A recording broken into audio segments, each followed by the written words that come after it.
for reading from Bhagavad-gita.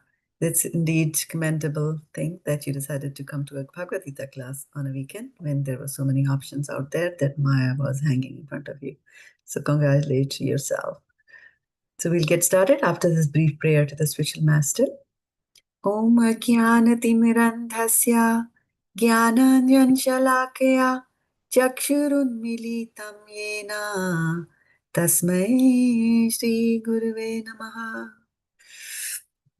So we are going to read now from chapter 9 of Bhagavad Gita. And where is my chapter 9 of Bhagavad Gita? Okay, I also need to share the reading, right? Reading text, reading order, Bhagavad Gita as it is. Sharing it, and what do you see? Tell me. We see partly the... What do you see Oh, things? yeah, now we see the... Okay. This is So something else. let us bring this guy as well here. Okay. And who joined us just now? Varshana Mataji. All Hare right. Krishna Very Mataji. good. Nanda Very Pranam good. Mataji. Very good. Hare Krishna. Okay. Hare Krishna, Nanda Pranam. Come on. Okay. And one more. Sorry. Tell me one more what? Huh. Okay. Hare Krishna Mataji. Hare Krishna, Prabhu. Good to see you. Good to see you as well. All Mataji, right. these sessions are every Friday at 6 p.m. and Yes.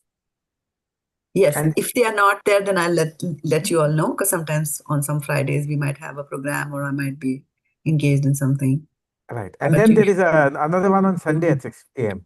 Another one on Sunday, but this Sunday I won't be able to do that. 6 a.m., not p.m. Yeah. Yeah, 6 a.m. 6:30. Oh, yeah. 6:30 a.m. Mataji, Priyanka Mataji joined. Nice, nice, nice. Okay. So, and yeah. Karan Prabhu and Hare Krishna, Priyanka. Okay, so I have Sukumal Radhe, Uttara, Sutapa, Varshana, Karan, and Priyanka. Am I missing anybody? No. Okay. No, So before you all joined, I was just talking about how big verse number 2 is. So we will do the reading as we always do of the translation of the whole chapter. And the idea is that every time, although we pick up just one verse from the chapter, we do read the whole chapter. And you will realize that after repeatedly reading the whole chapter, and if you stay through all the classes and attend all the verses, then there are 34 verses. So you would have read the whole chapter 34 times. So that way it sinks a lot into our memory, and we start making connections and things like that. I'll also try to see if I can make some more connections today, but let's see how the time goes for us here, right? So the reading order is right in front of you there. And I'm just going to make this slightly smaller because I think it might be a little bit big. Oh, tell me. Okay, that should be fine. All right. So Sukumal Radhe Maji. Okay. One verse each. Yeah. 9.1. The Supreme Personality of Godhead said, "My dear Arjuna, because you are never envious of me, I shall impart to you this most confidential knowledge and realization, knowing which you shall be relieved of the miseries of material existence." Text 2. This knowledge is the king of education, the most secret of all secrets. It is the purest knowledge, and because it gives direct perception of the self by realization, it is the perfection of religion. It is everlasting and it is joyfully performed. Those who are not faithful in this devotional service cannot attain me, O conqueror of enemies. Therefore, they return to the path of birth and death in this material world. By me, in my unmanifested form, this entire universe is pervaded. All beings are in me and I am not in them. Hare Krishna. And yet everything that is created does not rest in me. Behold my mystic opulence.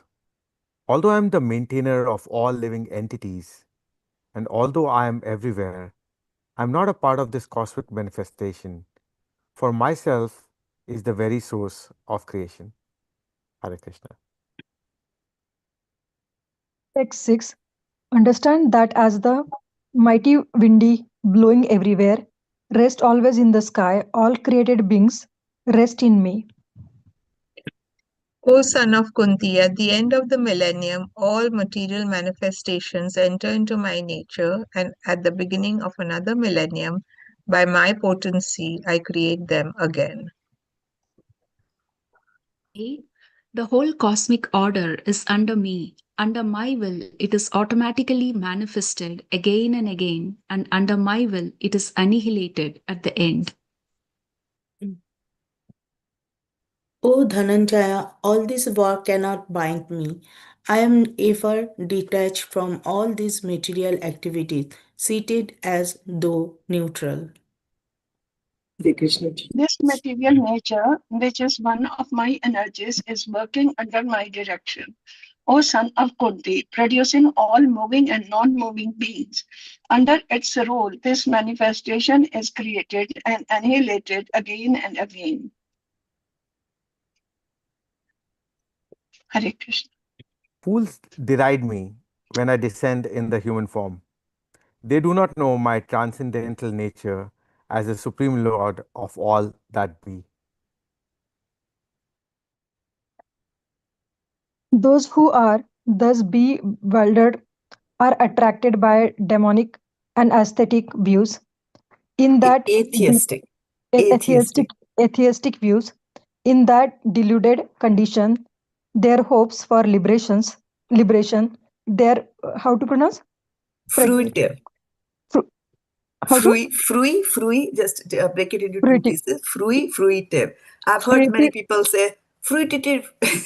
Like too many Yeah. T's you added there. Is it Creative fruitive? activities Yeah. and their culture of knowledge are all defeated.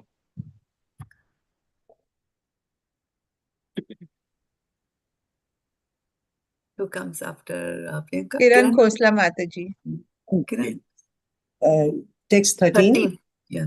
O son of Pritha, those who are not deluded, the great souls, are under the protection of the divine nature. They are fully engaged in devotional service because they know me as the Supreme Personality of Godhead, original and exhaustible. Hare Krishna. Original and inexhaustible. Oh, sorry. Yeah, Original God is not and exhaustible. exhaustible. Okay. All right. Then, Reading a little. Parul, are you in a position to read? Hare Krishna Mataji. Okay, Jyoti Mataji, yeah, just 1 second. Parul is there. She came before you. But I'm going to add your name as well. Parul, are you able to read today? Hare Krishna Mataji. Yes, Mataji. Okay, go ahead then read, yeah. Is it text 14 we are on? We are Yes. No, 14. 15, right? on 14. No, 14.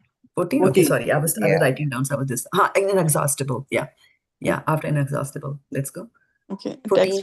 Text 14. Always chanting my glories, endeavoring with the great determination, bowing down before me. These great souls perpetually worship me with devotion. Hare Krishna. After Parul, Jyoti Mataji. Text 15. Other who engages in just a minute. Other who engages in sacrifice by the cultivation of knowledge, worship the Supreme Lord as the one without a second, or diverse in many and in the universal form. But it is I who am the ritual, I the sacrifice, the offering to the ancestors, the healing herb, the transcendental chant. I am the butter and the fire and the offering. 17. I am the father of this universe, the mother, the support, and the grandsire. I am the object of knowledge, the purifier, and the syllable Om. I am also the Rig, the Sama, and the Yajurvedas. I am the goal, the sustainer, the master, the witness, the abode, the refuge, and the most dear friend. I am the creation and the annihilation, the basis of everything, the resting place, and the eternal seat. Text 19. O Arjuna, I give heat and I withhold and send forth the rain. I am immortality and I am also death personified. Both spirit and matter are in me. Hare Krishna. Those who study the Vedas Karan. and drink the Soma juice, seeking the heavenly planets, worship me indirectly. Purified of sinful reactions, they take birth on the pious, heavenly planet of Indra, where they enjoy godly delights. Hare Krishna. Text 21. When they have thus enjoyed vast heavenly sense pleasure and the results of their pious activities are exhausted, they return to this mortal planet again. Thus, those who seek sense enjoyment by adhering to the principles of the three Vedas achieve only repeated birth and death. Hare Krishna ji, Hare text Krishna Ji. 22. No, Text it's Kiran 22. Mataji. But those who Yes, always worship me with exclusive devotion, meditating on my transcendental form, to them I carry what they lack and I preserve what they have. Hare Krishna Ji. Hare Krishna, text 23. Those who are devotees of other gods and who worship them with the faith actually worship only me, O son of Kunti, but they do so in a wrong way. Hare Krishna. Hare Krishna ji, I am the only enjoyer and master of all sacrifices. Therefore, those who do not recognize my true transcendental nature fall down. Pushpa Mataji, can you read today? Hare Krishna. Prabhu. Those who worship the demigods will take birth among the demigods. Those who worship the ancestors go to the ancestors. Those who worship ghosts and spirits will take birth among such beings. And those who worship me will live with me. If one offers me with love and devotion a leaf, flower, fruit, or water, I will accept it. Text 27. Whatever you do, whatever you eat, whatever you offer or give away, and whatever austerities you perform, do that, O son of Kunti, as an offering to me. In this way, you will be freed from bondage to work and its auspicious and inauspicious results. With your mind fixed on me in this principle of renunciation, you will be liberated and come to me. Hare Krishna. Text 29. I envy no one, nor am I partial to anyone. I am equal to all. But whoever renders service unto me in devotion as a friend is in me, and I am also a friend to him. Hare Krishna. Even if one commits the most abominable action, if he is engaged in devotional service, he is to be considered saintly because he is properly situated in his determination. Hare Krishna. He quickly becomes righteous and attains lasting peace. O son of Kunti, declare it boldly that my devotee never perishes.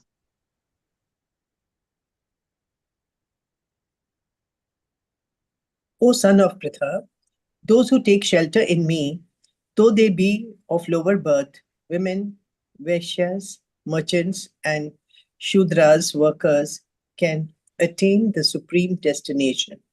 Hare Krishna Ji. Text 33.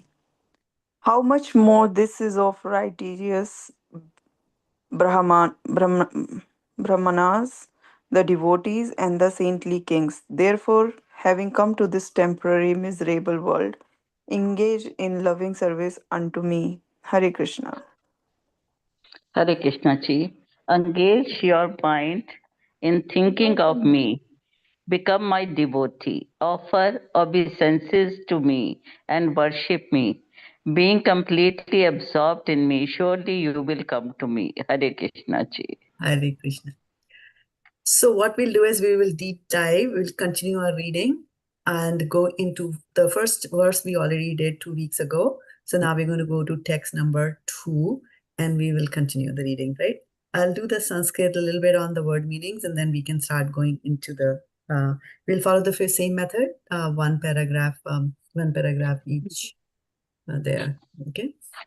So rāja-vidyā rāja-guhyaṁ pavitram idam uttamam pratyakṣāvagamaṁ dharmyam su-sukham kartum avyayam rāja-vidyā rāja-guhyaṁ pavitram idam uttamam pratyakṣāvagamaṁ dharmyam su-sukham kartum avyayam rāja-vidyā rāja-guhyaṁ pavitram idam uttamam pratyakṣāvagamaṁ dharmyam su-sukham kartum avyayam. So what is so special about this verse? Do you notice anything in the construction of this verse? Is there anything special? Yes, Mataji, Yes, Mataji. last word is M in every line. Last Every- letter, yeah. You see? And so it is difficult to construct poetry like that. And Krishna speaks like that. He has conversations like that. Katha ganam natyam gamanam. That's what happens in the transcendental world. So words from the Raja-vidyā, Raja, right? The king. So Vidya, education, the king of education. Rāja-guhyam, Raja also means the most of anything, right? The king of confidential knowledge. Pavitram, the purest. Idam, this. Uttamam, uttamam. Ut means beyond and tamas means ignorance. So uttam means something which is beyond ignorance. So this material world is all ignorance and something which is beyond this material world is transcendental or spiritual. So uttamam means transcendental. Pratyakṣa, by direct experience. Avagamam, understood. Dharmyam, the principle of religion. Su-sukham, very happy. Kartum, to execute. Avyayam, everlasting, that does not perish. Translation by Srila Prabhupada. Srila Prabhupada ki jai. This knowledge is the king of education, the most secret of all secrets. It's the purest knowledge, and because it gives direct perception of the self by realization, it is the perfection of religion. It is everlasting and it is joyfully performed. So before we go into the purport, I wanted to quickly just recap what we did in 9.1.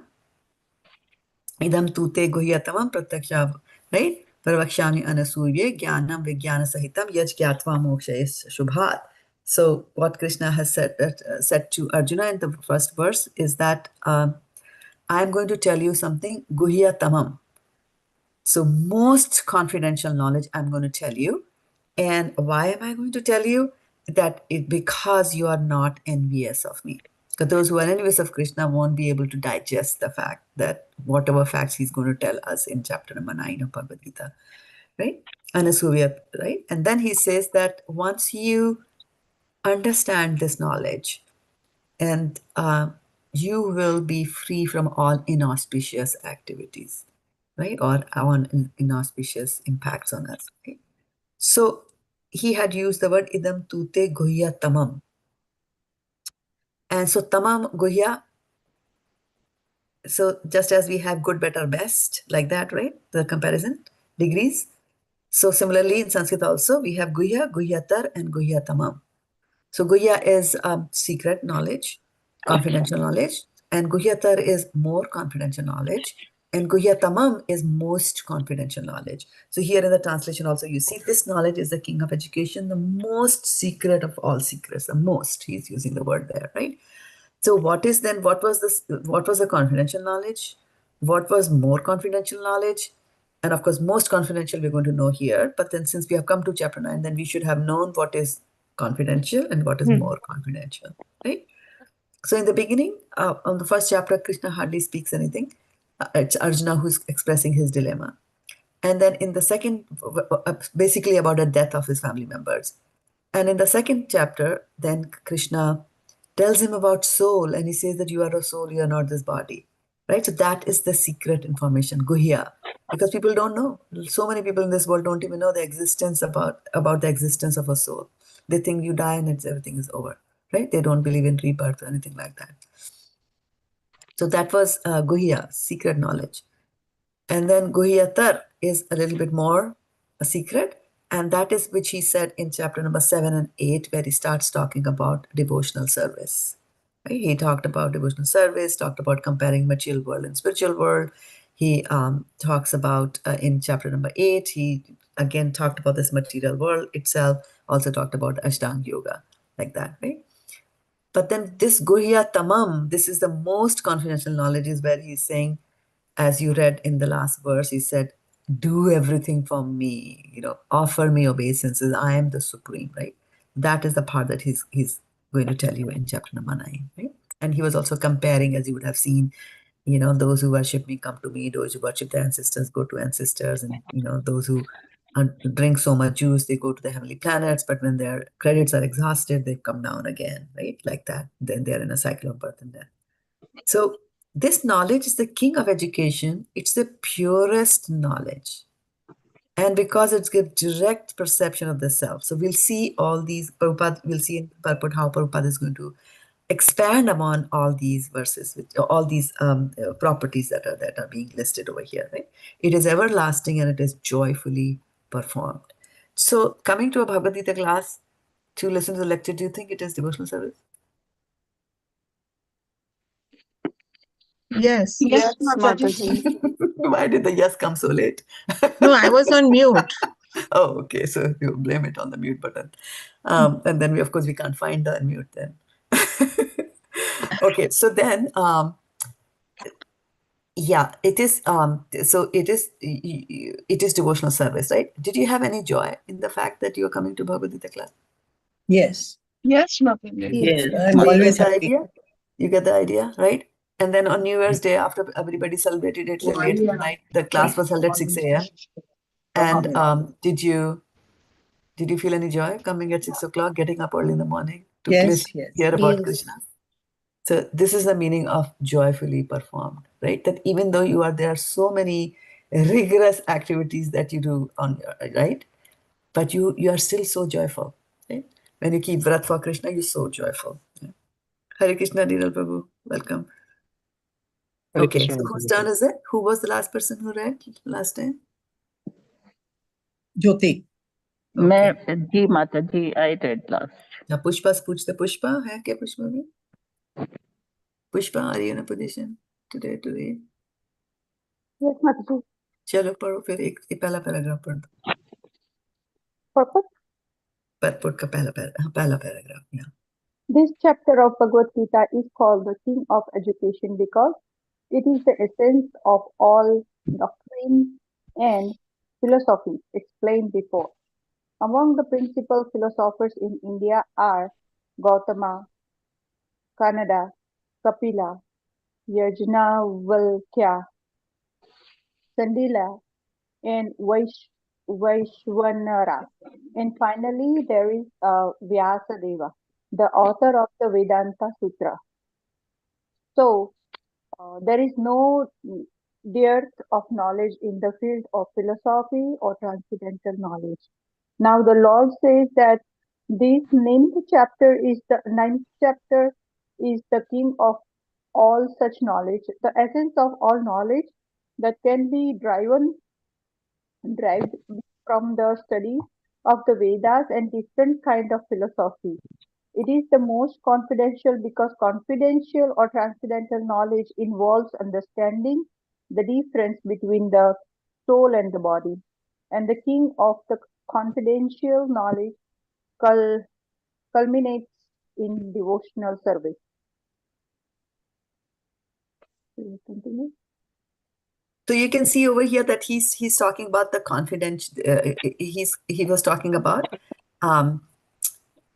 it is the most confidential because confidential or transcendental knowledge involves understanding the difference between soul and body, right? So just he's saying confidential knowledge. So we are guhya, right? Guhya knowledge is to understand that there is a soul and there is a body, and you can stay at that platform forever to understand that I am a soul, and I'm not this body, so fine, I will come back again and have repeated births and deaths.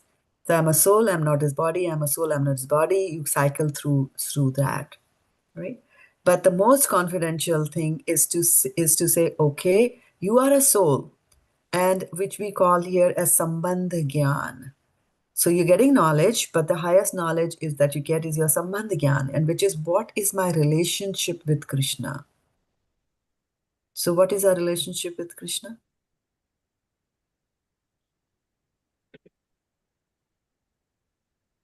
It varies depending on how we look at the Okay, mood, so can mood you with tell which me? we. Yeah, can you elaborate a little bit? You're on the right track, but elaborate So a I little bit. could. So it depends on. Sometimes I could be offering to Krishna. I could be offering with love and reverence. Then, like mother could be. Like it could be Lalo is there, like and then as a motherly love, you could see Krishna. Right. I think as a friend, sometimes I think Arjuna saw Krishna as a friend. So, Right. yeah, that's what I can think of, right? Right. And then the most important is dasya bhav, right? Yeah. So we start, all of us start with that. So there are various rasas or mellows in which relationships exist. And we focus right now on the das, although, so all the souls that are created are actually wired and made according to a certain specification by Krishna. So a soul is either in one of these 5 primary rasas, and that is what the original information about the soul is. And as we pursue devotional service over a period of time, we come to know sambandha gyan. We come to know what our relationship with Krishna is. And up until that time that we don't know what our relationship with Krishna is, we continue to be at the platform where we are serving Krishna. And the reason for that is that from that level, you can go to the other levels easily. And the dasya bhav is included in all the above bhavas also. For example, I might be friendly with somebody, right? But even if you're friendly with somebody, you sometimes do some service for your friend, right? Can you give me an example of any service that you do to a friend? We accompany her when she has to go out somewhere alone. So, okay, so one service is giving her your time and presence and attention. Company, okay. Yeah. Right. Yeah. How else do you serve your friends? Sometimes when she's not well, we ensure that we take care of her meals and medicine if it is in our set. Correct.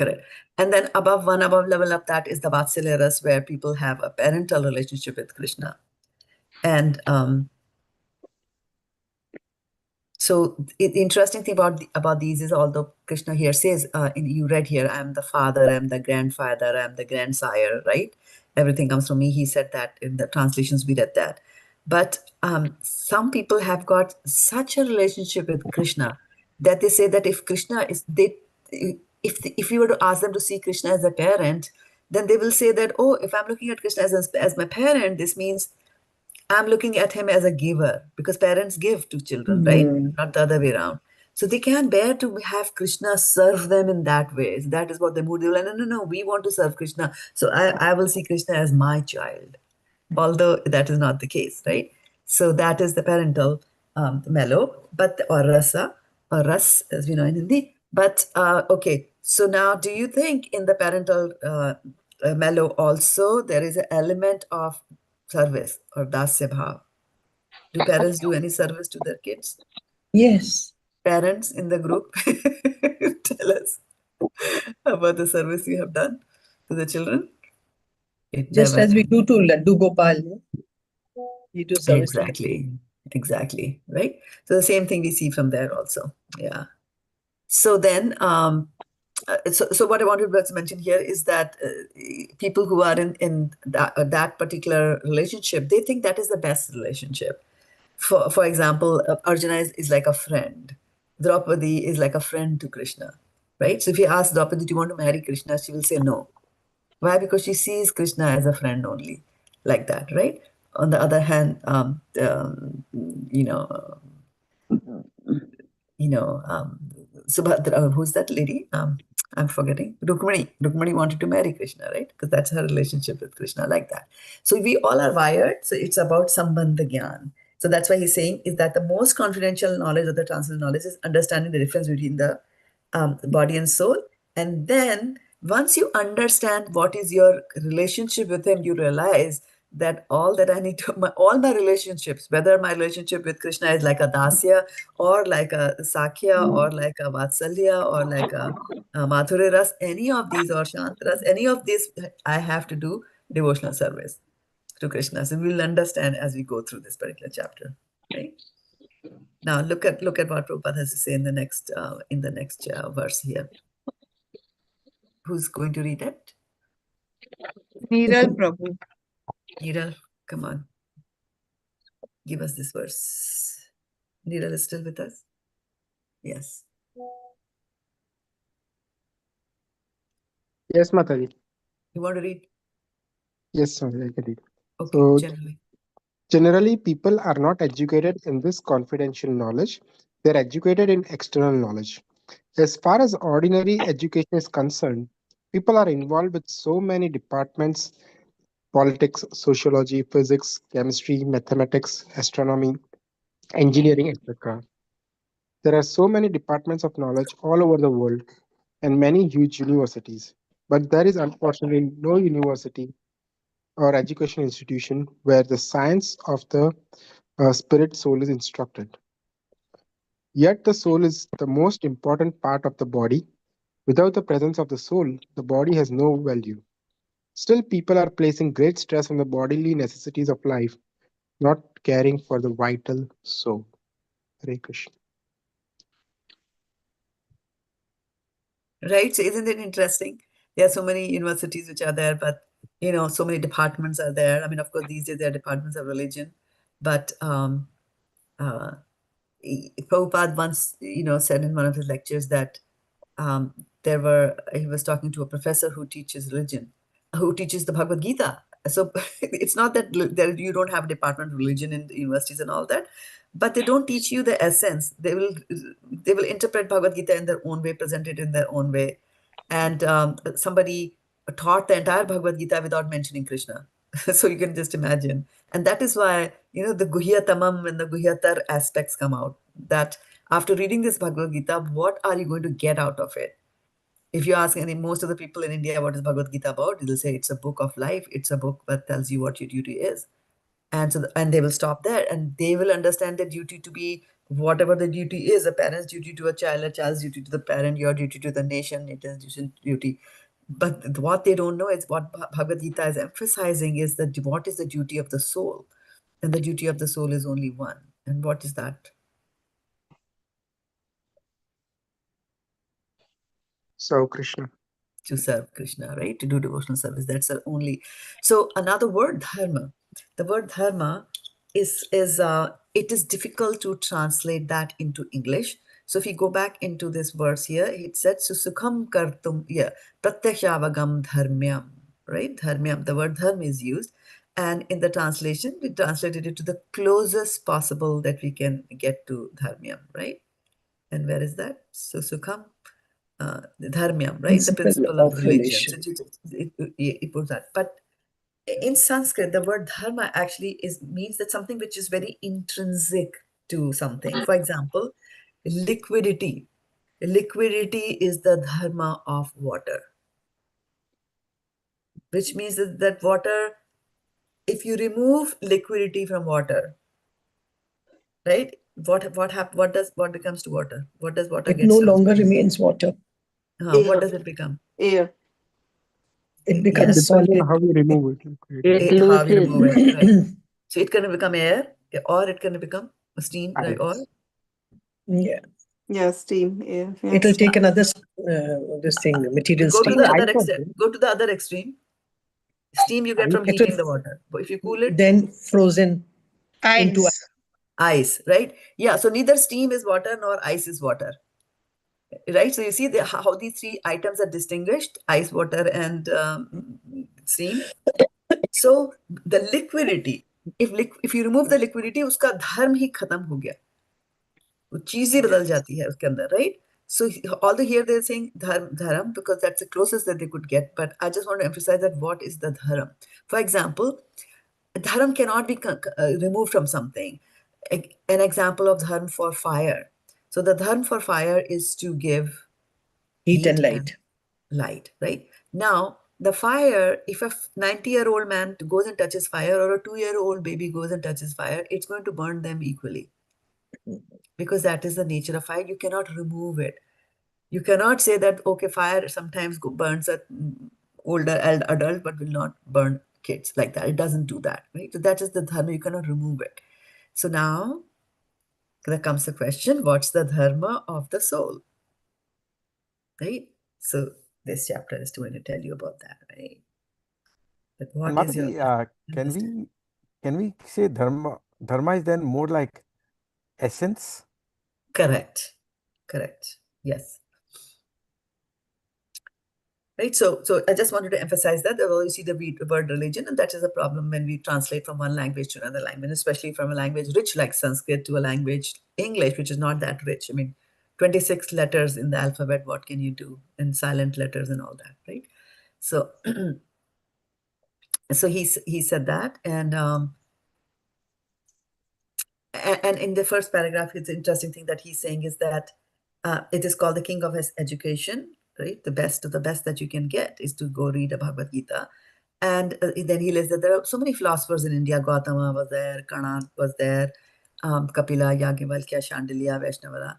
And then he says, okay, then there's Vyasadeva, finally, which is like the cream de la cream, is Vyasadeva. And Vyasadeva was the author of Vedanta Sutra. What other book did Vyasadeva write? Famous. Bhagavatam. Yes, there you go, as a matter of fact. That's right. So there's Vyasadeva, who's the author of Vedanta Sutra. So there is no dearth of knowledge in the field of philosophy or transcendental knowledge, right? So it's not that there's no shortage at all. Right? But then what he's telling us here is that 9th chapter is the king of all such knowledge. You can get this knowledge, that knowledge from the Vedas, all kinds of stuff that you can do. But, what is the essence that you're going to get from all these things? So essence sometimes is confidential because sometimes people don't get it. You go and listen to a political person give a big speech and you listen to it and then come back. We do not understand what was the underlying meaning there. What was the essence of what he was saying there, or what was the hidden meaning or the deeper meaning of their conversation or the speech. So similarly here also, this is most confidential, right? And then Prabhupada is telling us that because soul and the body, so that concept brings it here, right? And then, of course, he's talking about the reality of Kali Yuga, that in the olden age, at least for the sons, when they were born, they were sent off to a Gurukula and there they studied under the guidance of a spiritual master. So not only would they learn whatever was learned for them to maintain their life when they came back, but also the God aspect of it, so which is missing, right? You go to engineering college, where is God? Where is Krishna? No, nowhere, right? So that's what Prabhupada is saying, that no university or educational institution is there that is doing that. Right? And then still people are placing great stress on the bodily necessities of life, not caring for the vital soul. I mean, you see there are so many gyms, I don't know, gyms are there, physical trainers are there, there are devices are there are machines, treadmills and so on. That it's a multi-billion-dollar industry there out there, right? And people are just talking all about the body and they're not caring for the vital soul which is inside. It's almost like, I don't take care of my body, I don't eat food properly, but I put on the best of the clothes. So what good is that if the thing inside is of no good, right? So that is where the focus should be. Okay, after Neelal, do we circle back? The Bhagavad-gita, especially from the 2nd chapter on, stresses the importance of the soul. In the very beginning, the Lord says that this body is perishable and that the soul is not perishable. Anavanta ime deha nityakshuptaha shariranaha. That is a confidential part of knowledge. Simply knowing that the spirit soul is different from this body and that its nature is immutable, indestructible, and eternal. But that gives no positive information about the soul. Sometimes people are under the impression that the soul is different from the body and that when the body is finished or one is liberated from the body, the soul remains in a void and becomes impersonal. But actually, that is not a fact. How can the soul, which is so active within this body, be inactive after being liberated from the body? It is always active. If it is eternal, then it is eternally active, and its activities in the spiritual kingdom are the most confidential part of spiritual knowledge. These activities of the spirit soul are therefore indicated here as constituting the king of all knowledge, the most confidential part of all knowledge. Right? So we kind of covered everything. And Vaishnavi Prabhu always says that it is such a relief to know that the soul never perishes, isn't it? There is so much of hope that I am a soul and I don't perish. Otherwise, the fear of death is a big fear, right? And then he puts a very interesting point leading towards personalism, where one sect of people believe that after the soul leaves the body, the soul doesn't have any kind of a shape. It just goes and merges into some sort of a light or something like that, right? But no, the guhyatamam part tells you that, you are a soul and you have a particular type of a body, but that body is spiritual in nature, and right now it's not manifested. So as you progress in devotional service, the spiritual body starts to manifest itself there like that, right? Okay, who's next then? Another thing, Hare Krishna, can I say something? Absolutely, yes. Yeah, Mataji, another thing, you see, I feel, since the soul is not perishable, and it makes me conscious of doing all the activities, because I have to carry forward. You see, I shouldn't do. I'm kind of a fear will be in the mind, and this is a good fear, that I have a fear that if I do abominable activity, I will be carrying it, and then I will be facing the consequences. So not only will you face the person, consequences, not only will you face the consequences, you will also have gotten into the habit of doing it. And the habits go over to the next life also. So the habits come from previous life. They get, either you dissolve them in this life, or they will get intensified and you carry them to the next life. Carry them to the next. So, yeah, nice. It's a good fear. It's a very good fear to have. Good fear. Yeah. And that's why when people talk about Krishna consciousness, what exactly is Krishna consciousness? I'm Krishna conscious, have a Krishna conscious day. We keep on saying to people, right? What does that mean? What does it mean to have a Krishna conscious day? Be aware that the God is around you. He is within you. So be careful. He's watching you. And be careful of what? Pardon? Of what we do the whole day. What you do the whole day. Exactly. Krishna consciousness basically means that you think that Krishna is standing right next to you. Right next to you. Whenever you are saying something, whenever you're doing something, whenever you're eating what you are not supposed to eat quietly when nobody's watching, Krishna is there watching you. And actually, it's not even Krishna who watches you. Actually, we are watched even by the demigods. Yeah. But so Mataji, one question. Sorry, please finish. Yeah, I was saying that it's kind of scary, right? To know the demigods watching. But Mataji, if you live with that fear, right, then are you really living your life? Because then what happens is perfection, right? Like they say is the enemy of good. If you are saying anything which is even a little remotely here or there, you'll have that fear, it's like, oh, I did something wrong. Then people will get into that almost like a negative mindset of saying, no one can be perfect. And if you're not perfect, you're always going to be, oh, I did this wrong. Instead of focusing on the positives, you'll start focusing on all the small things which you did, which are probably not perfect. Do we focus on the negative in our material life? If there is a project, do we talk about risks? Sometimes we do that, right? Yeah. If I don't know if you noticed, but Varshana Matiji has said it's a healthy fear. Yes, it should not, anything taken to the extremes is never good, right? So even the fear of me making a mistake is in the extreme is very bad. For example, there are people, like you'll read the story in Srimad Bhagavatam, Jar Bharat was there. He was to that extreme that when he was walking, he could not walk straight because he had to look down and see if there are ants that are coming underneath his feet. Right? So sometimes people can go to that kind of extreme as well. So again, it's about making a balance in life. And when you worship, and that is where demigod worship versus worship of Krishna is, they are poles apart. Because when you're doing demigod worship, the fear, the kind of fear that you get in demigod worship versus the kind of fear that you get in Krishna's worship, I'll tell you, right? So in demigod worship, why are we worshipping demigod? Because we want something out of them. So, and in the process for worshiping demigod is well defined. You do this, you do this, itna lamba dhaga, is color ka, ye patta, ye wo sab, right? And then if it goes wrong, then you won't get the results. So that fear is there, and it's not a healthy fear because it's all directed towards us, right? I will not get this if there is not pure ghee poured into the fire for when I'm worshipping falana, Devi or Devta or something like that.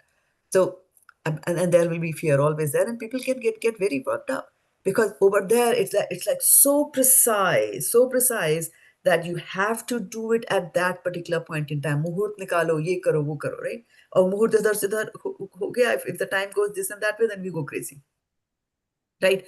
On the other hand, in Kali Yuga, especially in Krishna consciousness, right here it is saying su-sukham kartum avyayam. It is joyfully performed.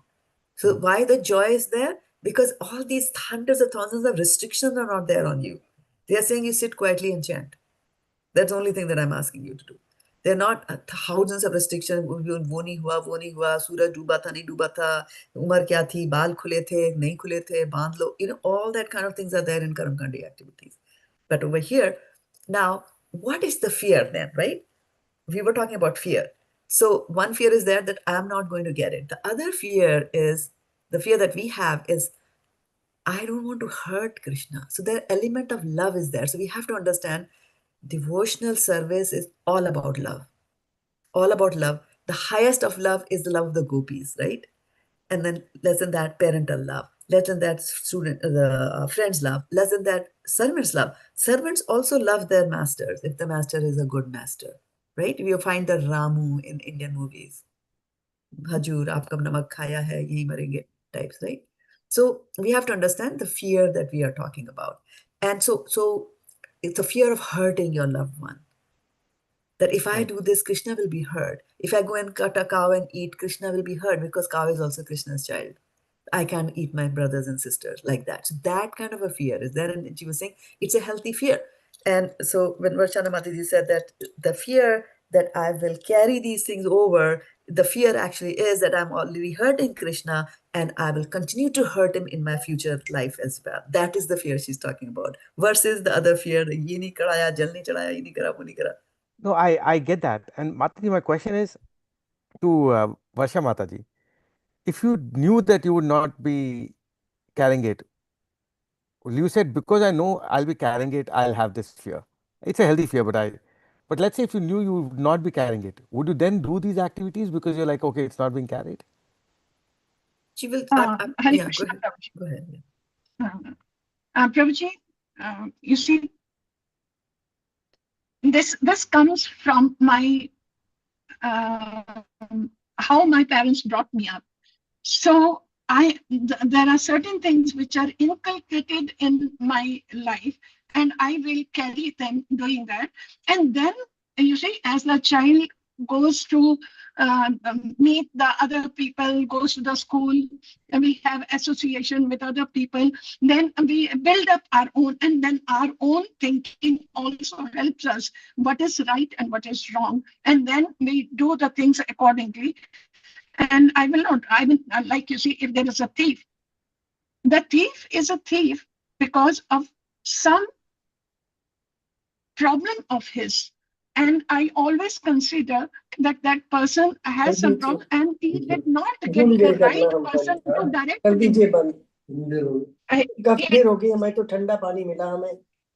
Hare Krishna. He did not get the right person to direct him, but I am lucky We all are lucky that we have the scriptures with us, we have Guru Maharaj with us, we have the devotees with us. They direct us and they have changed. I'm telling you, Prabhuji, my life has totally changed. Totally changed. What I was then in what and what I am today. in what way? This is very interesting. Could you, Mataji, is it okay if she can, Varsha Mataji can describe it? Absolutely. Maybe for a few more minutes. Yeah. Yeah. Please, Mataji, let us know how it's changed for you. You know, would be very Probably curious I about was it. never I never had the value of offering boga to the Lord. I was never, I mean, now I'm getting that connection with Krishna. He is mine. Oh my God, I haven't served him as yet. It is so late. I should be careful about his timing. Like you see, I was careful about my child when he was born, and I was careful, my God, he should get milk at so and so time. He should get this thing. He needs the pencil box, he needs the books, he needs the notebooks. We are careful about them. Same way, Krishna is careful about us, and he is my father, and I need to be careful about him. That I have to, you see, dress him up. I have to feed him.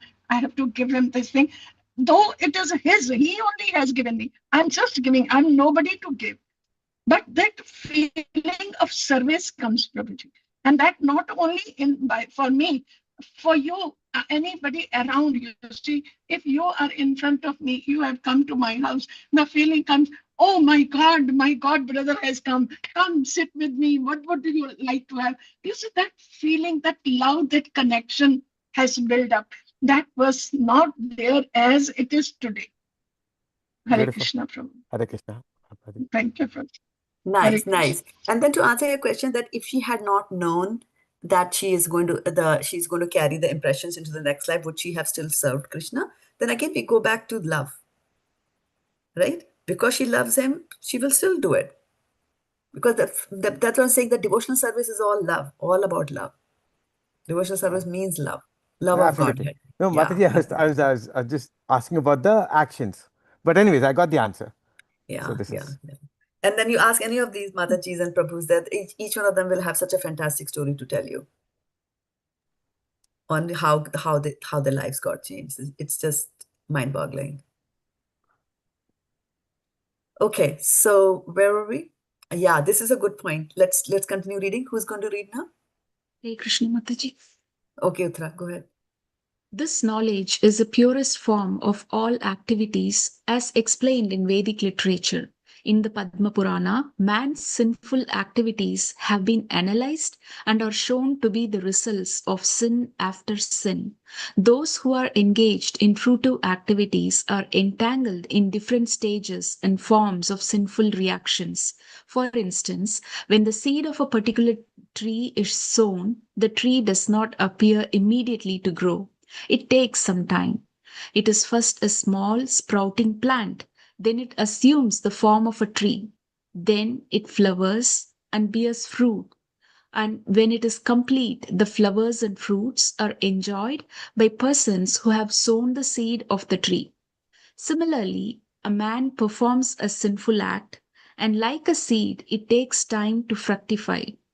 There are different stages. The sinful action may have already stopped within the individual, but the results or the fruit of that sinful action are still to be enjoyed.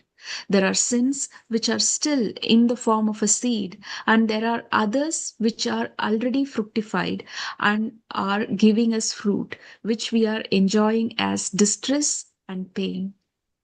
I like Prabhupada's language using which you are enjoying as distress and pain. Right, so it's a very interesting thing that there is sinful reaction, which is that we undergo. And for example, somebody was involved in an accident, the bone is broken, so they are in pain and there's distress over there, right? If a person is eating ice cream every day, 1 gallon, and he's enjoying it, he doesn't see, but there is distress in the waiting, right? The day he has a heart attack, that's when this distress will start. So these sinful actions, the reactions to our sinful activities also come in, various stages and at very different types. for example, a murderer, when the murderer is born, it's a small child, will speak like any small child, but that tendency to go and commit murder is there already inside him, like that. And which is what Varshana was talking about, that fear, anything wrong we do here, any bad habits we do here will carry over to the next life as well. Okay, so let's go ahead. Who is coming next? Yes, Mataji. Sutapa. Yes, Mataji.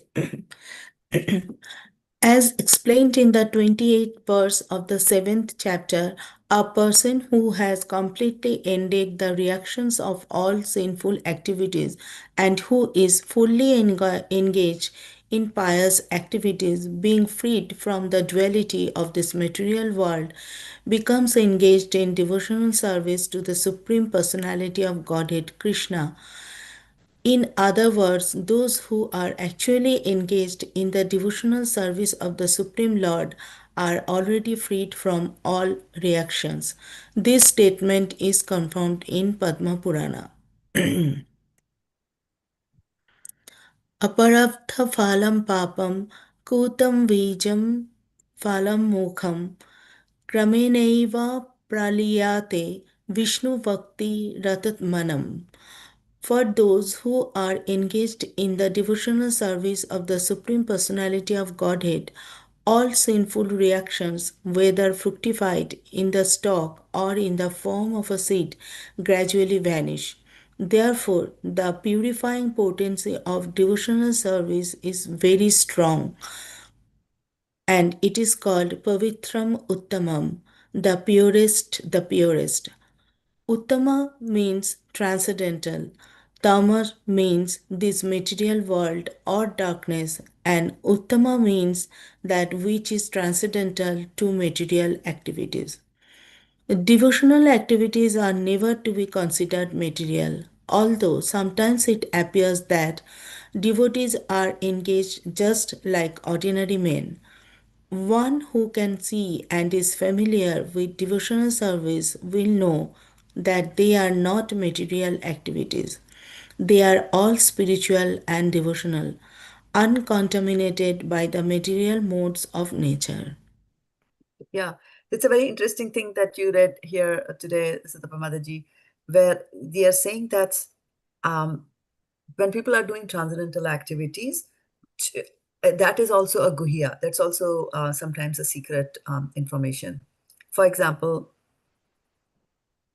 if a person is there out on book distribution, right? And you give him a book and then you say, please give me some donation. And the person is not, willing to give, but then we will explain and we'll ask him to give at least 1 cent, like that, right? So to a person who's looking at all this, it might appear that, what exactly is this going on?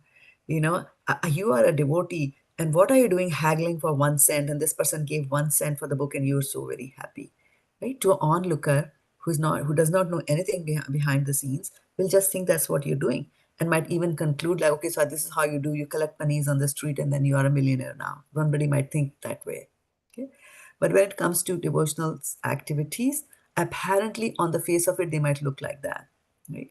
So when we go out on book distribution, why do you think we ask people to donate 1 cent? What is it? Why? The book doesn't cost 1 cent. We're not going to make any money out of it. Why do you spend energy asking them for 1 cent and putting us in peril because they're going to say no and we're going to feel bad? I don't have any change is what they'll say, right? Why do you think people say that? Rashana, are you They trying get to that. speak? Sorry, Okay. Mataji, please go ahead. No, Uttara, you say it.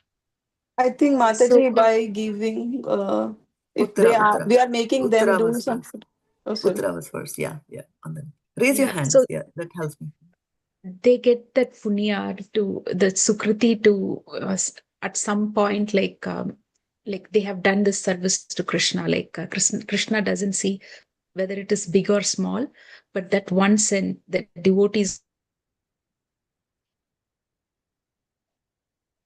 Teaching them, maybe yeah. maybe encouraging them to be generous or something. Encouraging them to be generous. To give dan. Parul, okay. Parul, what were you saying? Yeah, Mataji, I was saying that by asking so that the punya which they earn, Punya, yeah. goes to them.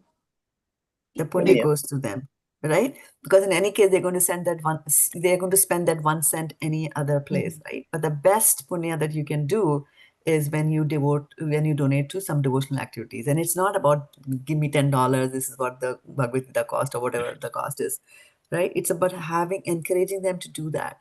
Because once they do that, once they go and give some Lakshmi towards the book, that connects them to the parampara that spend so much of time in writing these books and transferring the knowledge here to us, it connects them directly because now they donated something for Vyasdeva, right? So imagine, right? Oh, I'm doing for Vyasdeva.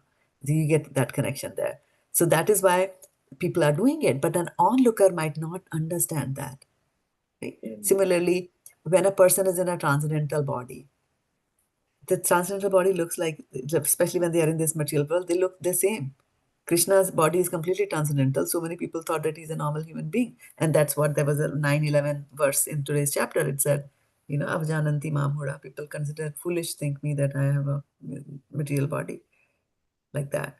Right? So we have to understand that transcendental will also look like, okay, can you also tell me an example, give me an example of a transcendental item?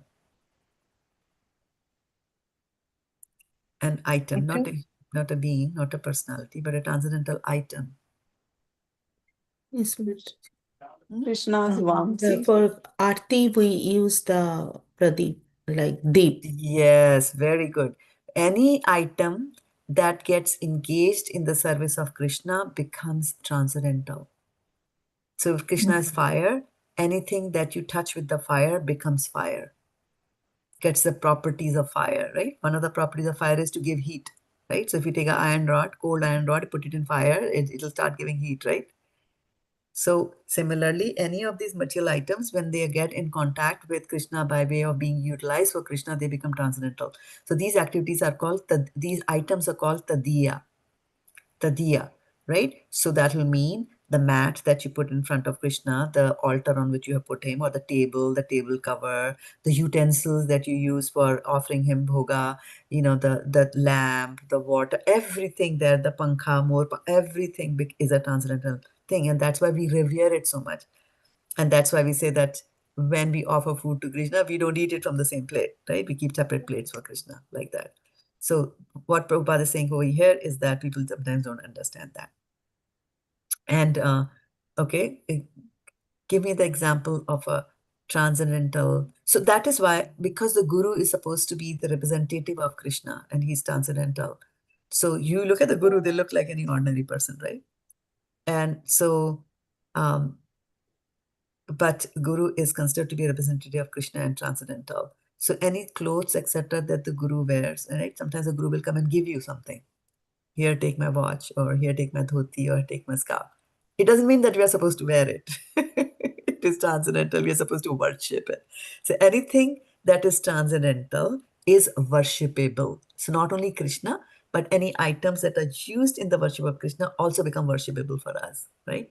Now tell me, what else, according to this statement that, Parul, is that a hand that you are raised or is it the old hand? Sorry, Mataji, it was old. Okay, no, okay, old hand, no problem. Yeah, so anything that is utilized in the service of the Lord becomes transcendental. Can you give me an example of anything that is utilized in the service of the Lord becomes transcendental? Uh, Kirtan? You were trying to give an example? music. Prasad or something. Prasad is transcendental, correct, yeah. So see, bhoga that you prepare is all material. You brought the sabji, the dal, dawal, roti, whatever, right? You made all that at home. It is still bhoga, right? That is, bhoga is something that you'll give for Krishna's enjoyment. And when Krishna glances at, Krishna doesn't eat it, when Krishna glances at it, by the connection of the glance to the nazar pad gayi. So by the glance of Krishna, that material thing becomes transcendental, and that is why we say that prasad and the more purity which the prasad is offered to Krishna, the more pure the bhoga is offered to Krishna, the more pure is the prasad that you will get. So sometimes you will see we get laddu from Tirupati Mandir, nothing happens to it for 6 months. And then we make a laddu, we offer it to Krishna, but after 2 days, it's all, kharab ho gaya. So it depends on the intensity with which we offer these things to Krishna. I'm looking for a very radical answer to the question. Give me an example of something that is utilized in the service of the Lord is transcendental. Mataji, Hare any Krishna. mic which you use for taking lectures, that is also become. Microphones? Yes. Yes. Varshana. Mataji, your time is utilized, not you are giving the lecture and we all are listening. So this time has become transcendental. We have used in the service glorifying Krishna. So this time we have not spent anything, but the time has become transcendental. All of yours time, right? Yeah. But I was looking for, we are Yes. very close. Something that is utilized in the service of the Lord becomes Mataji, transcendental. Mataji. the person itself. Yes, exactly. The person itself. So any Vaishnava who is engaged in the service of the Lord, just by sheer dint of being connected to the Lord, is becoming to a certain degree transcendental. And that is why we always say, never say anything to a Vaishnava. Vaishnavas are to be loved and Vaishnavas are to be respected, taken care of, and never disrespected. It becomes a Vaishnava, wrong thing for the Vaishnava. So, and how does a Vaishnava look like? Just like the other person, right? They don't.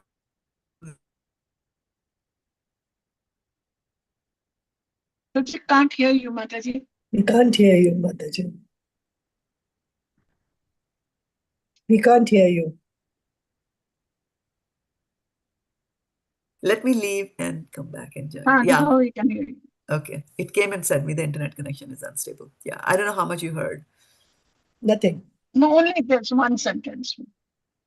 Yeah. So I was just saying that when a body gets utilized in the service of Krishna, or anybody who's doing devotional service to Krishna, we understand this principle that they are in touch with devotional service, with Krishna through Vaishnavas devotional you were service. talking. So they are Vaishnavas. Yeah, they're Vaishnavas, and we have to be very careful around Vaishnavas because they are transcendental and they will not look different, right? So, for example, if I tell you that here is a box of balls inside it, right? The cricket balls like that, and one of them is a bomb. How will you treat the 100 balls? And we don't know which one it is. How will you treat the balls? Each one of them. Carefully. Yes, Like as if it is a bomb. it's a bomb. It's a bomb, right? Similarly, when we don't know, then you better treat them as a bomb. When you don't know whether this person is doing. And in today's chapter, there's a very nice word, apichet sudaracharana. I think we talked about that last time also. To our eyes, it might look like they are doing the most abominable. I saw my Guru Maharaj in India distributing books, and he takes off his shoes and he distributes books. I'm in India. I'm like, I want to be in a glass cage so that I don't fall sick and all that. And here's Guru Maharaj taking his shoes off to distribute books, and the filthiest places, bus stands and all that, where you don't know who somebody has, urinated and spit and all that. And he does that. He comes out of his shoes to offer the Bhagavad-gita to people. And so there was a beggar there, and he gave a Bhagavad-gita to him. The beggar took it. Then he said, "No, you give some money." He said, "I'm a beggar. I don't have money." He said, "No, you must have earned something." That went back and forth, and that beggar gave 50 cents to him. Right? And why did he do that?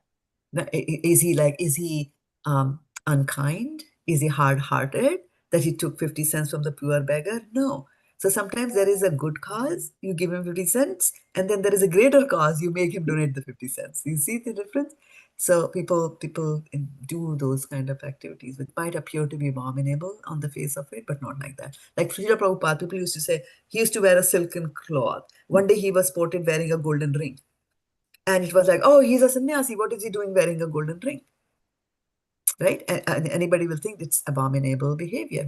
You saw that word being used here. But now if you go back and try to find the truth behind it, the reason Prabhupada was wearing it was that somebody had gifted it to him. And he knew that if I don't wear it, that person is going to feel sad. So just to keep that, and then if he feels sad, he might just think, oh, all these people who are devotees of Krishna, they are heartless, they are this and that. So he wore it just so that, to encourage that person to come into Krishna consciousness. So people behave in different ways with different, things that are put in there in the mind. And then we hear about King Kulshekara, right? What is King Kulshekar famous for? We have read it so many times. This is in the Bhagavad-gita also. King Kulshekara used his entire body in the service of Krishna, right? With his hands, he used to sweep, he used to clean the temple. With his legs, he used to go and walk to the temple like that, With his skin, he used to go and hug the devotees. So Vaishnavas are the best things that happen to you. Devotees are the best things that happen to you. And satam prasanga mama virya samvido bhajanti hit karna rasayana kata yad joshnat ashu apavarga vartmani shraddha ratir bhaktim anukramashyati. So satam is pure devotees. Prasanga means the association. So when you go into the associate, Kapildev tells to his mother, Devavati teaches that in 3rd canto of Bhagavatam. Satam prasanga mama virya samvido. So what is going to happen in the association of devotees? If Karan Prabhu is to throw a party and invite all of us, what do you think we are going to discuss? Amitabh Bachchan, Rekha, Dharmendra? What? Krishna glorified. Krishna.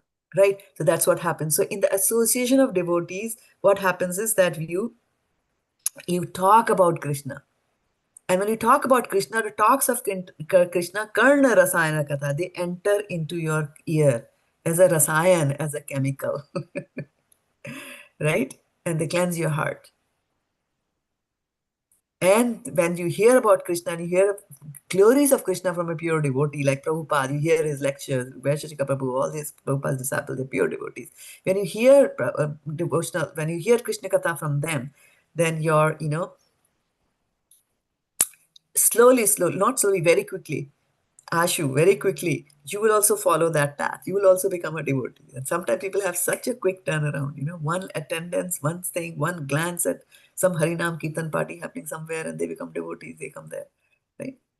Tad Joshnat Ashu Apavarga Vartmani. So then they will take to the path of Apavarga.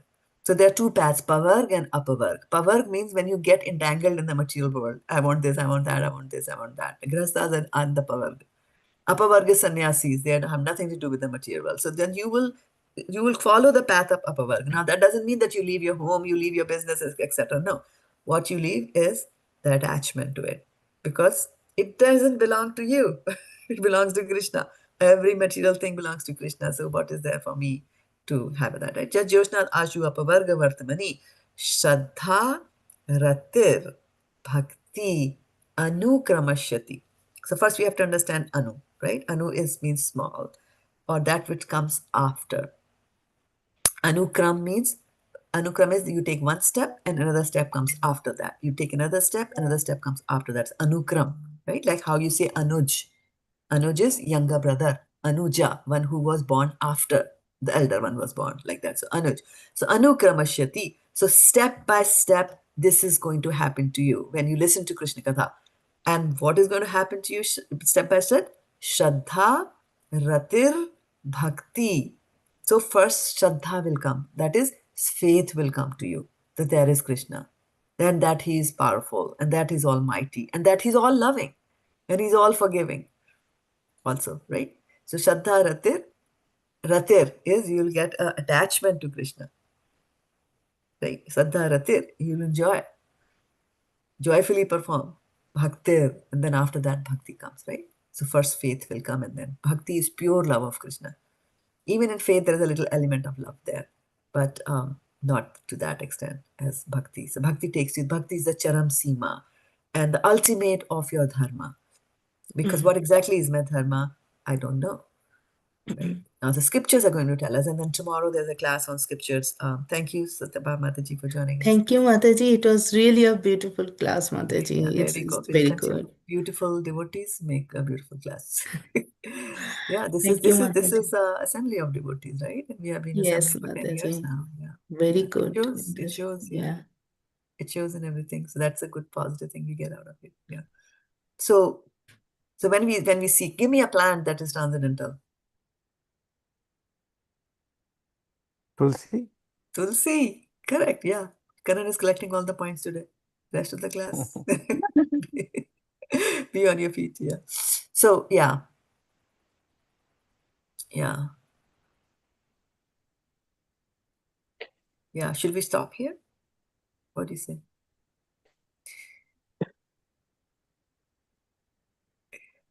It's up to you, Mataji. We may not say anything.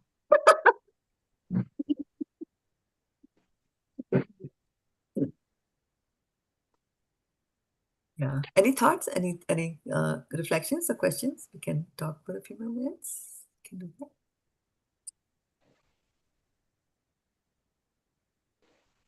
Okay. If there are no thoughts, then let me ask question. What did you learn today?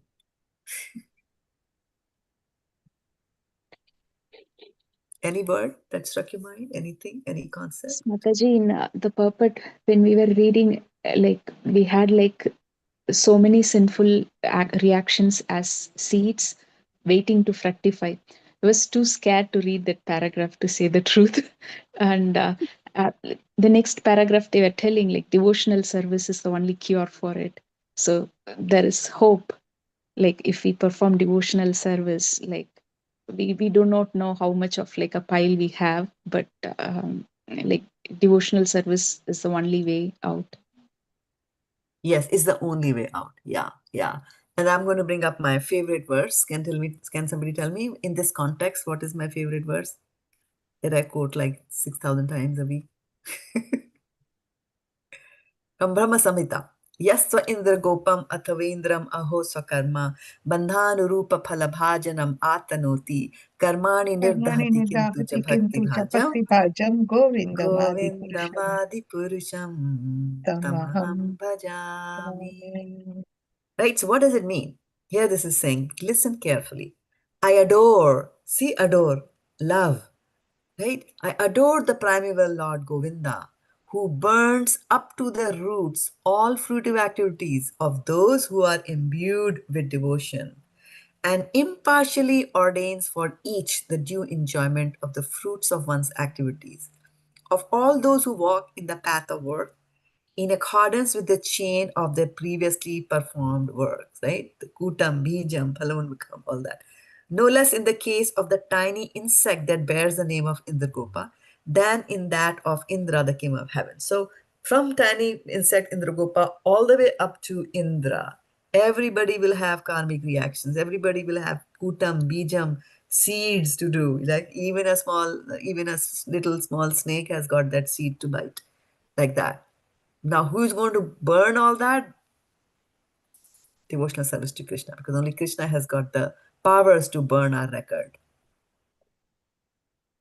You know how when small kids, they commit a crime, like in school, they stole something and all that. So they are punished. It becomes a police record. But then after they, it'll stay there and they will clean up their records. After they turn 18, they will clean it up so that that doesn't stay on their records, criminal records for life. So similarly, Krishna is able to clean it. And who's keeping a record of all these things? Okay. Huh? Yes, tell me. Chitragupta, right? So, Chitragupta. yeah. So Chitragupta is like your candid camera or CCTV. Gupt means secretly. Hidden. Chitra Secret. means picture. So he's Picture. secretly taking your pictures and he's staying them away in a database. Right? And then afterwards, Yamaraj is going to read that database. 5th canto of Bhagavatam tells you when you do sinful activities, what are the consequences of that? It tells you. So Bhagavatam is all about this. I mean, and there are descriptions of hellish planets. And I read the hellish planets, and that's when I came to the temple. I was so scared after reading that. And so when all these hellish planets descriptions are given by Sukadeva Goswami to Parikshit Maharaj, to whom he's telling the Bhagavatam, Parikshit Maharaj is such a soft-hearted king, and he's a devotee of the Lord, of course. Then he says that, if these are hellish planets and if there are people commit sins and they are punished so badly, is there no way out for them? What should they do? And then he tells the story of Ajamila, that how merciful Krishna, how merciful the holy name is. So if anybody is chanting the holy names of the Lord, now here's an interesting thing. We might, like how Varshana Mataji was telling us that when she was answering the question about fear, she said, I was brought up like that by my parents. Ye nahi karne ka, wo nahi karne ka, ye karoge to galat hua, like that, So that's cultural momentum that you're gaining. And then you gain others from the satam, prasangam. You go to the association of devotees, you learn something more. And in that process, you must turn around and say, oh, What my parents were doing was cat in the basket, the story of cat in the basket that Guru Maharaj talks about in the 4-question last book, right? So we learn, we do things from our cultural momentum, or sometimes, we might have parents who might come and tell you, go, we karna, wo karna, wo karna, wo karna. Oh, nahi ho paya to we order, But here bhakti is not like that, Bhakti is like a relationship with Krishna where you don't want to hurt Krishna. So that's why the fear is not of that when I do something bad to Krishna, I will be thrown in a hellish planet. That is not the driving factor behind the fear. The driving factor behind the fear is when I do something bad, I'm going to hurt Krishna. And there's a world of a difference between them, right? So that's why we see that karmakandi activities are all atmendriya priti. They're all meant to give sense enjoyment, your senses. You try to please your senses, right? I want this, I want that, so let me do this. Yagya, go to this demigod, that demigod, I'll do that. Right? The obstacles are coming, let me go to this demigod, ask them to remove the obstacle, right? What the demigod is going to do, take your obstacle and put it 1 mile away. And before you know that, you have already reached that 1 mile mark, it'll come up again, like that, right? In the other hand, when we do Krishnendriya Priti, in devotional service, Krishnendriya Priti, what will please Krishna's senses? So if Krishna's senses are like, one thing is to remember, everybody is Krishna's child. Oh, that's a difficult one to handle.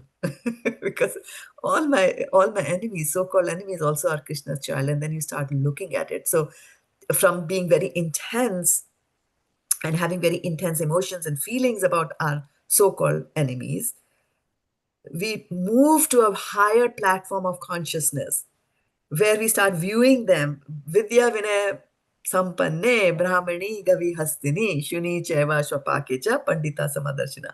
So they say vidya vinaya sampanne. When you are sampan means you get some nice sampati, some good things. So vidya, when you are made rich by the knowledge that you get about soul and the body and the difference, then a person who's at that level of consciousness sees shuni chaiva chapakecha swapakecha. So, Pandita Samadarshana, he will see a cow, a dog, and a dog eater. People who are dog eaters, right? How low can you be that you eat your own dog? He will see all of them as the same. And why do they see all of them as the same? Because he sees the soul and he sees Krishna in everybody's heart. So the consciousness is totally different. And so when your consciousness reaches that level, you even see your enemy and you see Krishna in the enemy, and you see the soul inside the enemy, and you know that soul is the child of Krishna. You won't say anything to your enemy also, right? Now, when I say you won't say anything to your enemy, it doesn't mean that a snake is my enemy, so I won't do anything about it, right? You'll first try to avoid a snake, right? Don't go there. Try to put traps in your home, like, jali and all that, so they don't come home. But what is your, always, always, always, I tell you, and I leave you with that thought. It is all about what is going on inside your mind when you did something, your intention. And nobody knows that intention. Nobody can figure it out. And Krishna, in all his wisdom, has prevented us from reading other people's thoughts. Can you imagine what would happen? I'm teaching a class and I read a student's mind, like, ye kab band karegi? Phir bhook lag rahi hai. Like that, right? So, but Krishna is watching, Krishna is looking at, and seeing and witnessing everything that is going in our heart and our mind. He can read everybody's mind. But thankfully, he has hidden my mind. Because I might have regrets later, right, of what I thought. So at least, he doesn't allow others to read it. Uttara. Mataji, how to teach the mind to have good intentions? You will practice. Practice, You will yeah. fail. You will fail. It's okay in the beginning to fail. As Vaishya, people have fallen down. You're trying to do anything. For example, you're trying to learn horse riding. Yeah? In the process, you're learning. You're a learner. You're not a horse rider yet. So you're a learner. You're learning how to ride the horse, and then you fall down from the horse. Right? The horse can throw you off because we are just a learner. We have not learned how to control the horse all the time. So fall downs will happen. Fall downs will happen. And that was that Apichet Sudaracharu words. It's a fall down. Fall downs will happen. It's not about falling down. That is bad. It's about staying there, which is bad. So after you fall down, do you stay there, or you quickly get back onto the horse's back? If you quickly get back onto the horse's back, Prabhupada says in the lectures, you consider that to be an accidental fall down. But if you fall down and you stay there and you're enjoying it, then that is a fall down, like that. So how do you train the mind? Mantra, right? Mantra is to deliver your mind and take it to a higher consciousness. Deliver it from the lower consciousness that we have. Isko maro, wo ganda hai, wo achhi, usne ye kara, wo kara, mujhe ye chahiye, mujhe wo chahiye. Usko marunga, ye pitungi, ye karega, do whatever is there, right? From that consciousness, the mind has to be delivered to a higher consciousness. And that happens in this yuga. There is a special mantra that is given to all of us, which is Hare Krishna, Hare Krishna, Krishna Krishna, Hare Hare, Hare Rama, Rama Rama, Hare Hare. Right? So, Parvishta Karna Randhrena, this transcendental mantra, this is a transcendental sound. It's a transcendental sound. So when this transcendental sound, when you speak, at that time your throat is becoming transcendental because you're speaking the mantra. And that is why you will see that when people are, why are devotees so beautiful? Isn't it? Every day you come to the temple, so beautiful. No makeup, so beautiful, right?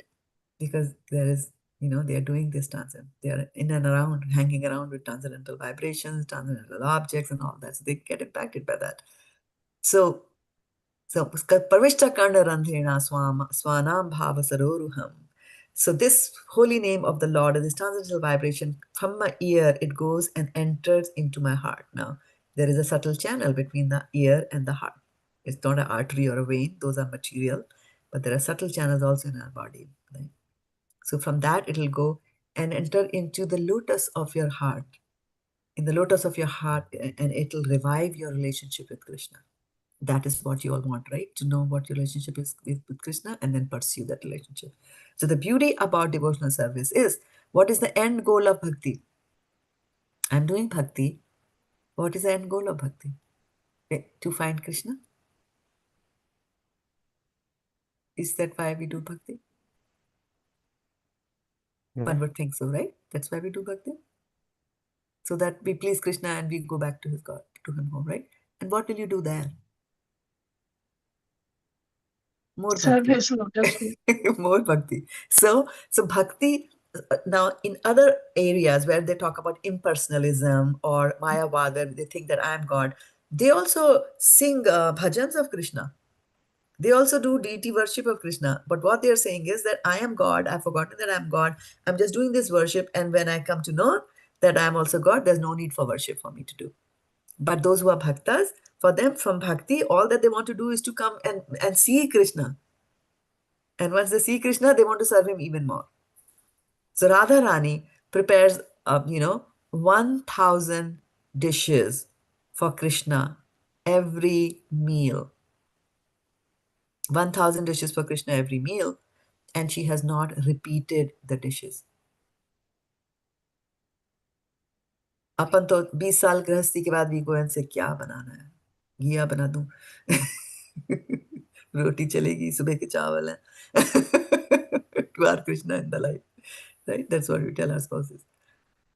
But this is Radharani, and she's doing it. And the Manjaris and the Gopis, they're all serving Krishna in so many ways. Some are making garlands, some are making pan for him, some are making flutes, so many things. You see Radharani in the ISKCON temple, she's always holding a garland for Krishna in her hand, or a pan in her hand, something like that.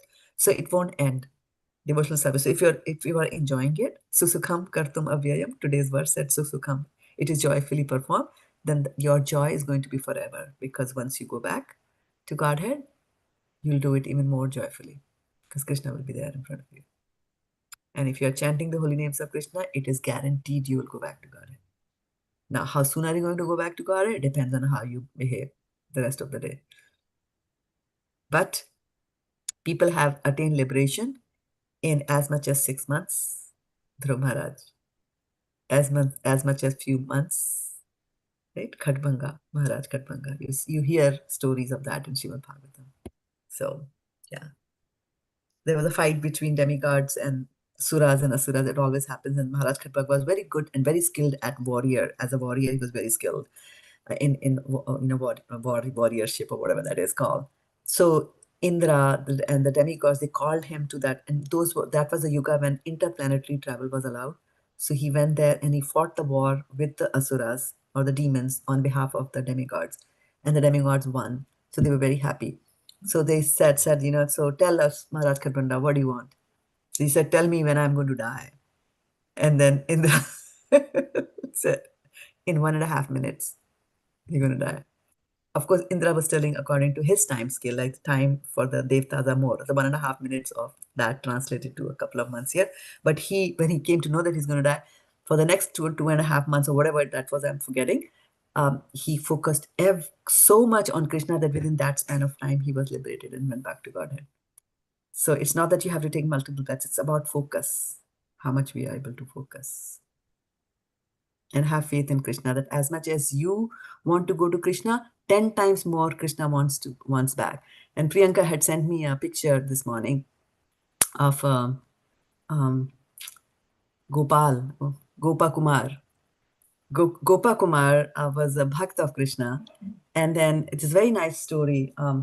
Actually, the Paradise Lost by Milton is actually written on top of this. It is Laghu Bhagavatam, Brihad Bhagavatam, the 3-volume book.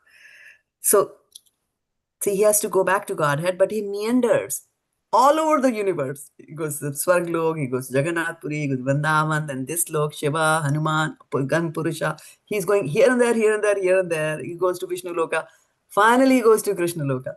And do you know, when Krishna meets him, what does he say to Gopakumar? That picture of Krishna you see where he's hugging another, devotee. Krishna says, "Itni der kahan laga di?" So Krishna is waiting for us, eagerly waiting for us. Yeah. So have that faith. Krishna is waiting for you. And so don't throw away this human birth and human life. All right. Okay, now we are going to really call it a day.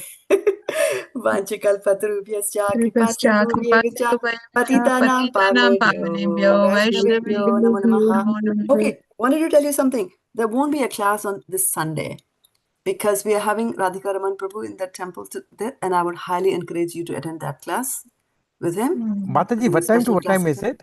Like tomorrow and day after? I will post it on the. It's morning and afternoon, no, Mataji? Saturday morning and afternoon, and then Sunday morning. Sunday morning, yeah. Yeah, I will post it on our WhatsApp groups. You should listen to him because he's talking about how do you churn the ocean of the scriptures. Yeah. Yeah, samudra manthan kara to kya kya nikla tha na? So yeah, so churn the ocean of it. Now, I won't be able to make it there. I will attend it online. Rakesh Prabhu is sick. And I'm also going to fall sick, it looks like, yeah. So I don't want to give it to other Vaishnavas. I'm going to stay here. And yeah, other commitments also, yatras, I'll be sitting and working. So I will definitely miss the class on Sunday. And last Sunday, I forgot to record it. My sister from India asked, I said, there was no class today. I said, what? I forgot to press the button. Yeah, I think I was also told you all that I'm going to start recording, but I forgot to press the button. It's twice a week. Is it, Mataji? These classes are Friday evening 6 o'clock and Sunday morning 6 o'clock. It's Friday morning. Friday evening 6 o'clock and Sunday morning 6:30. 6:30. Half an hour. Yeah, right. Yeah. But if I don't get pulled into any other meeting, I'm trying to have some meetings regarding the yatra. So 19th is a holiday for me. So we might do what we do. 6:30 in the morning on a holiday, we come and assemble and we read from Nectar of Devotion. Nectar of Devotion. So we could do that on 19th. Just watch out for my announcement. I'm trying to find some times with some of the other senior devotees. If they say they are available at 6 o'clock, then I can't do that. And I don't want to make it 6:30. I don't want to make it much late because then Kiran Mataji, Jyoti Mataji, they are from India. It becomes very late for them in the night. So that's Mataji, are you coming in the evening on Sunday? I'm not coming in the evening. I don't know. It depends on how good or bad we are feeling. Yeah. Okay. Yeah. Mataji, tomorrow morning, what time is the session? Like not these. I have sent you, Karan. Right. WhatsApp this morning. Yeah. I didn't send it to the rest of them, but I sent to both of you. You and Priyanka.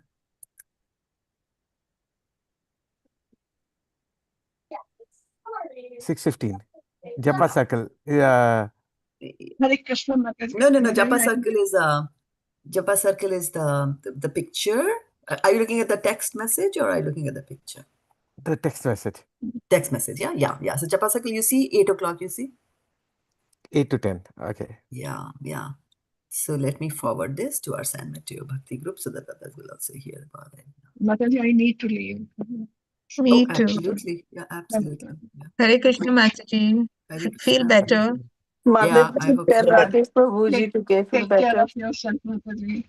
Hare Krishna. Dandavat pranams. Hare Hare Krishna. Krishna, And Dandavat Mataji, pranam. this Hare Krishna session, Mataji, I'm leaving. Mataji, this session will be recorded? Yes. Everything we speak, what Guru Maharaj says is anything that is worth speaking is worth broadcasting and worth recording. So all sessions are recorded. So They if are I'm available not on ISKCON Silicon Valley website. if I'm able to attend like the 10:30 to 12, but not the 8 to 10, I can hear the recording, right? Absolutely, yeah. We record it for posterity so that people can Right. hear it over and over again also, right? Because these lectures you want to hear over and over. And Mataji, the one on Sunday at 9 a.m., is this the same as the one on Saturday at 8 a.m.? No. It'll be continuous. Oh, okay. It's A session continuous 3, series, session 4. yeah. And you will notice, even in the lecture, notice that he falls so short of time. And people will be asking him hundreds of questions and he'll say, okay, now you have to stop asking me questions and allow me to proceed further. Radhika Raman Prabhu. Radhika Raman is amazing. Yeah, Ravi Gupta. For those who know him from his the position at the University of Utah, Department of Religion. Beautiful. Great. All right. Right. Okay, thank you so much. Hare Krishna. Hare Krishna. Namaste.